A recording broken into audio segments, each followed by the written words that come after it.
seen réew en tout cas ñu ngi leen di jaajëfal bu baax nuyu tous les téléspectateurs et téléspectatrices auditeurs auditrices internautes également nga xam ne rendez-vous bi duñu ko raté benn yoon alors sans plus tarder tey nag ñu leen ko waxee bi la jotaay émission du génn benn yoon lu jëm wàllu actualité ak itam lu jëm ci wàllug tolluwaayu réew bi moo tax xam ngeen ne actualité bi li ci gën a fës bokk na ci mbirum Sonko waaye itam beneen actualité bi bokk na ci également li ci gën a fës mooy xool ana yéen yoon la ñoo mën a jaar ngir justement lu jëm ci sunu nawet gi ñu dëdmal ndax xam ngeen ne am na ay taw yu jotagum am ci yenn ci ay gox gis nañ situation bi ni mu demee tax na itam ñu andi fii ñi nga xam ne ñoo nekk ci liggéey boobee ngir buñ ci yeggee ñu mën ci waxtaan ak ñoom moo taxit ñu woo fii Papa Amadou Mbaye di juriste consultant en droit spécialiste également de la procédure pénale monsieur Mbaye ñu ngi lay nuyu bu baax am mbégte dalalaat la ci Sen TV rawatina ci bile émission. jërëjëf Mohamed donc je crois que man maay am mbégte ak contentement de revenir au niveau de la Sen TV. donc balaa loolu dama bëgg remercier l'ensemble de mes co-débatteurs. donc di nuyu l'ensemble des téléspectateurs et téléspectatrices de la Sen TV. donc di wax aussi ne c'est un plaisir immense de revenir au niveau de la Sen TV. pour éclairer l'opinion par rapport à un certain nombre de points concernant bien évidemment l'actualité politique judiciaire. donc di ñaan yàlla ñu débattre ci jàmm ba lépp loo xam ne ni sénégalais soxla nañ ko. ñu mën ci am satisfaction merci. merci beaucoup alors doo ci yoon benn yoon ndax dinañ ci ànd ak également Seydou Tall moom nag moom mooy chef de division environnement ci office national de l'assainissement du Sénégal muy ONAS ak moom itam buñ ci yeggee ci thématique gu inondation yi daañu waxtaan ak moom ci liggéey bi ñu ci nekk ak lan moo waral ñuy gis yenn saay yeneen ci ay bërëb di inondé donte ay travaux amoon na fa moo tax moom itam ñu woo ko fi ngir mu leeral sénégalais alors Seydou yow itam mbégte la ci ñun dalal la ci Sen TV rawatina ci bile jotaay émission. jërëjëf Mohamed maa ngi lay fay di la nuyu di la sant di nuyu également sama mbokk yi nga xamante ne maa ngi partagé ak ñoom plateau bi.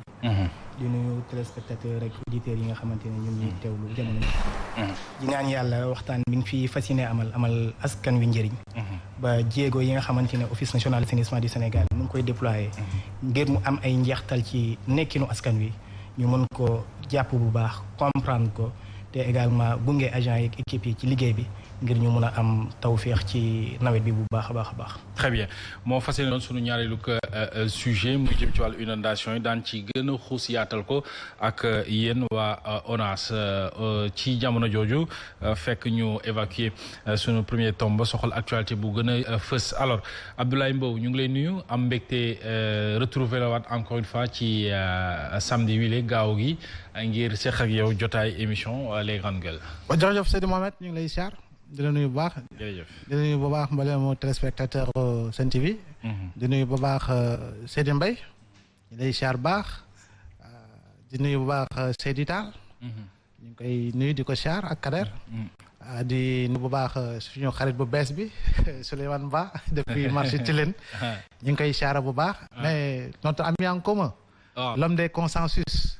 di Patricia mais nag mais li lépp soo rek yàlla na yàlla tuur jàmm Sénégal. amiin yàlla na yàlla def tawféex ak taysiir fii nga xam ne mooy suñu réew. et parce qu'en réalité nous avons le devoir de préserver notre pays. Absolument. Nous avons le devoir de préserver nos acquis démocratiques mais surtout d'aller dans le sens de mieux les renforcer. Et chaque citoyen daf si am part de responsabilité si doxalin. si jëfin ak si waxin. ak li nga xam ne moo di bañ a remettre en cause notre commune volonté de vivre ensemble. La politique est ce qu'elle est, l'adversaire doit être ce qu'il est. Mais je pense que nous ne devons pas arriver à une étape où on aura l'impression de faire face à une certaine animosité politique. Ce boobaa nag ce serait véritablement. On a toujours dénoncé d'ailleurs. Ouais, ce serait vivre dans une jungle. Je commence amonos le pouce. Je pense que waruñu yegg foofu. Il faudra quand même que l'on puisse revivre l'autre contrat social. Contrat social boo xam ne nag au-delà vraiment des grands penseurs européens. suñuy mag ñoo ko fi ñu ko tabax. Cheikh Omar Foutiyou Tall. Cheikh Ahmadou Bamba. Cheikh Seydi Hadji Malick. Mame Abdoulaye Niass. Mame Limamou et tant d'autres véritablement ñoom ñoo njëkk a tabax ce contrat social qui aujourd'hui nous permet de savoir que nous sommes un seul tronc d'arbre. La différence c'est à partir des branches et des feuilles. moo tax kii xees kii ñuul kii xeereer kii am yaram kii sew kii sant Taal kii sant Diop kii sant Mbow kii sant Dia. Il faudra même que l'on se rappelle de cette chose qui est essentielle. Et comme j'ai l'habitude de dire, man Abdoulaye Mbow, je suis citoyen sénégalais de nationalité tidjane, mais de regard mouride, de fréquentation laïenne, de toucher cadre et d'amicalité chrétienne, et c'est ce qui fonde véritablement la nation qu'est le Sénégal. Ouais. C'est important Abdoulaye ni nga tàmbalee am na solo lool te it neex naa dégg ñu di ko gërëm bu baax a baax alors Kader yow itam nuyu nañu la bu baax a baax bàyyi la nga nuyoog téléspectateurs yi. jërëjëf Mohamed vraiment ñu ngi lay bëggee baax a baax ci dajewaat bi. di nuyu monsieur Mbaye monsieur Tall mais aussi monsieur Mbow ak mbooleem internautes yi téléspectateurs yi nga xam ni ñu ngi ñuy topp jël tey nuyoo bi yëpp jox ko kenn koo xam ne vraiment. Il a beaucoup contribué ci sunu liggéey. Et quelqu'un boo xam ne si ne ni métier bi ñu nekk dañ ko doon wax l'homme aux voix d'or vraiment tey ñu ngi koy sargal di ko nuyu muy DJ Biba. mi ngi tëdd tey macha allah vraiment ñu koy ñaanal yàlla na yàlla yëkkati ko. te mu dellusiwaat ñu vraiment tëraay bi yàgg na. kon DJ Biba ñi ngi lay nuyu di la vraiment namm di la bëggee bu baax a baax.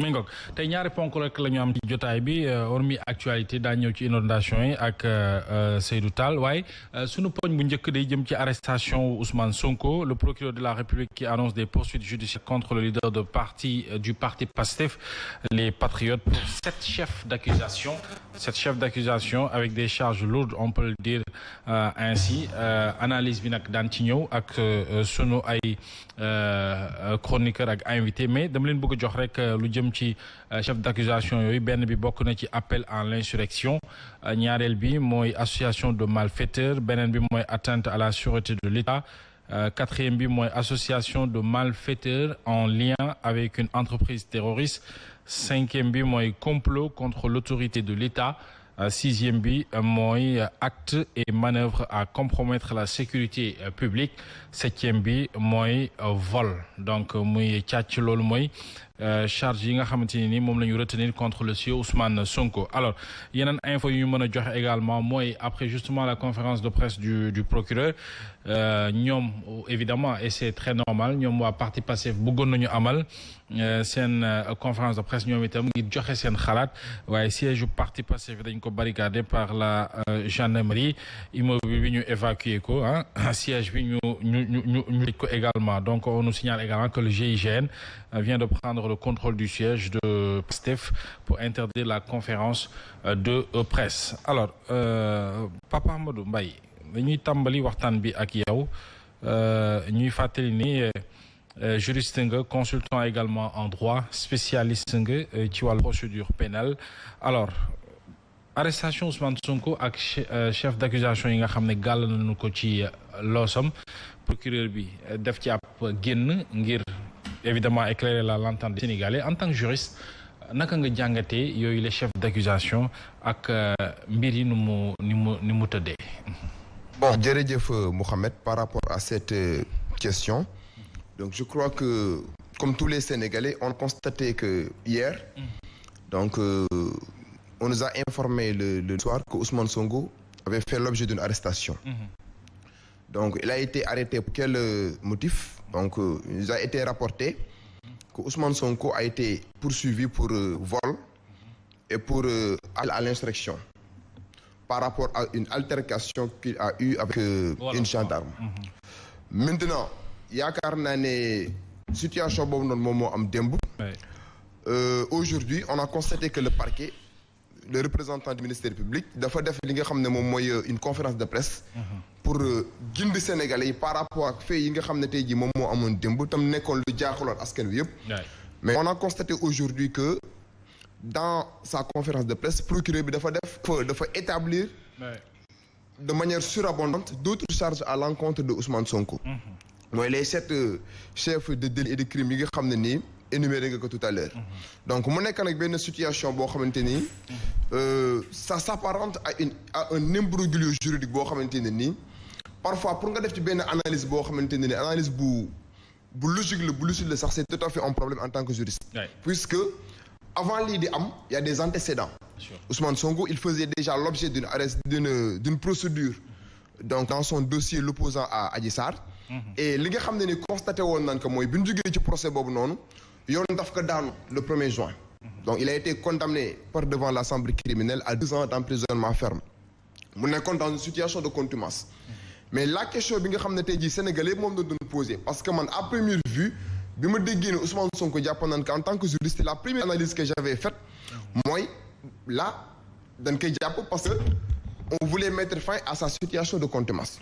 dañ ko notifier une arrestation pour mettre fin à sa situation de contumace. Mais il a été dit que dañ koy poursuivre pour de nouvelles charges.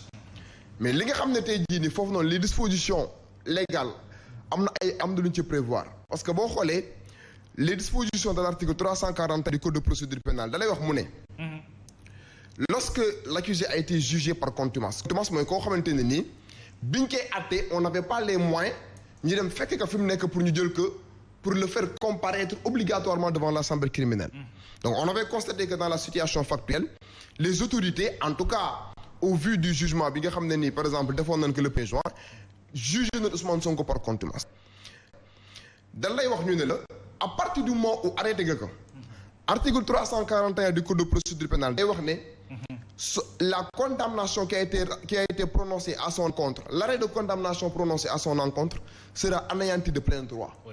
Léegi sera anéanti de plein droit. Il y a maintenant un imbroglio, il y a un débat qui s'est posé. Est-ce que les charges yi nga xam ne retenir nañ ko contre moom depuis les 2 infractions yi nga xam ne gàllaat nañ ko ci ndoddam hier day concerner par exemple décision bi nga xam ne jël nañ que da koy remettre en question ou pas. En tout cas disposition 341 précisé wul ba xam day nekk dossier boobu wala day nekk beneen dossier à partir du moment où il est arrêté on doit mettre fin à situation de contumace et la conséquence de droit mooy lan danoo war a revenir au niveau de la chambre criminelle pour ni kat atte woon nañ ko devant la chambre criminelle liñ ciy jàngatee mooy lan à partir du moment où état teg na loxo Ousmane Sonko a 10 jours. Moi, je parle que des textes. Donc, je préfère rester sur les textes. Parce qu'un juriste doit être factuel et textuel. J'ai l'habitude de le dire. Je ne veux pas que moi fasse une analyse qui décèle une connotation politique. Parce que moi, je ne relève d'aucune chapelle politique. Et jusqu'ici, tout est clair. Tout à fait. Je veux juste montrer que à partir du moment où Ousmane Sonko a été arrêté hier, cette arrestation anéantit de plein droit l'arrêt de condamnation bi nga xamante ne jëloon nañ ko à son encontre le 1er juin. Léegi nag interprétation yi nga xam ne ñeneen ñu ngi ci def mooy dañuy wax ne am na beneen dossier la non la disposition prévoit le beneen dossier la. Maintenant le procureur a décidé de le mettre en garde à vue actuellement mu ngi à la sûreté urbaine gis nañ ne par exemple à travers sa conférence de presse procureur bi liste na yeneen 7 chefs de crime et de délit yoo xamante ne nii reproché nañ ko à Ousmane Sonko par rapport ak fait yi nga xamante ne nii amoon na ci manifestation yi jotoon am depuis pratiquement le 21 mars. Parce que li nga xam ne tey jii moom nañ constaté dans la communication du parquet mooy des faits yi nga xam ne nii amoon na depuis par exemple mois de mars mu revenir ak très amplement sur ces faits là pour démontrer ne donc toutes ces situations yi nga xamante ne am na fi créé woon ay émeutes ay nit ñàkk ci seen bakken donc en tout cas dans l'entendement du parquet on semble imputer ces faits-là. Oui, tout ce qui s'est passé. De mars 2021 à Ousmane Sonko. mu nekk leen na loo xamante ne nag peut-être xam nga moi j'ai l'habitude de dire que le procureur de la République moom mooy le maître des poursuites. Oui. Il a l'opportunité des poursuites. moom à partir du moment où dafa constater day poursuivre léegi bu poursuivre fait yi da koy attribuer une qualification pénale daal di danaan lii ak lii la constaté pour man kat lii la appel à l'insurrection donc participation à une manifestation non autorisée en relation avec une entreprise terroriste moom day def ce qu'on appelle des qualifications juridiques mais qualification juridique yooyu noonu procureur bi di def le procureur il n'a pas une compétence exclusive sur la qualification. Autrement dit mën na noo dem par exemple ba devant le juge d'instruction il constate que la qualification qui a été retenue par le parquet conforme ak fait yi nga xam ne moom la ñu toppee Ousmane Sonko parce que li nga xam ne moom lañ constaté tey jii mooy dès l'instant que délai garde à vue bi jeex Ousmane Sonko il s'achemine inéluctablement vers un placement sous mandat de dépôt. Et par rapport à la gravité des infractions yi nga xam ne parquet bi visé na ko aujourd'hui dans sa conférence de presse on constate de plus en plus que ouverture information judiciaire c'est incontournable pour Ousmane Sonko mënul ñàkk quoi. mi ngoog alors merci Mbaye dinañ ñëwaat ci yow en tout cas li nga fagum ba léegi leeragum na sunu nopp Ablaye Mbow après